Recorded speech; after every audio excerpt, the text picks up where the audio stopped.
சப்தஸ்வரூடம் நக்ஷத்ரமாலம் கோட்டி கிரணம் பாஸ்கராயா.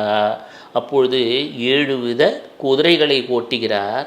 நட்சத்திரங்களுக்கெல்லாம் அதிபதியாக விளங்குகின்றார். முதல்ல இதை ஞாபகம் வச்சுக்கணும். சூரியனை வழிபட்டால் என்னாகும்? நட்சத்திரங்கள் எல்லாம் நன்மையை தர துவங்கும்.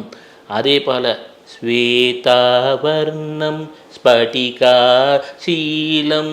ஸ்வேதாவர்ணம் ஸ்படிகாசீலம் என்று சொல்லிவிட்டாலே நமக்கு வாழ்க்கையிலே ஒரு பொன்னிறமான ஒளியை, நன்மையை தரப்போகிறார் என்றும், ஸ்படிகம் போன்ற ஒரு நல்ல மனதை தருவார் என்றும் சொல்லலாம். சாயாலோலம் சந்திராபாலம். சாயாலோலம் என்றால் நிழல் போல நம் கர்மா தொடர்ந்து கொண்டிருக்கிறது.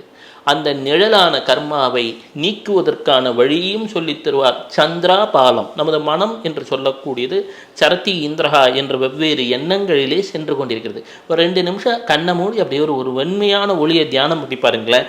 அந்த 2 நிமிஷம் நம்ம நல்லவனாக தான் இருப்போம். கோட்டி கிரணம் பாஸ்கராயா பாஸ்கராயா.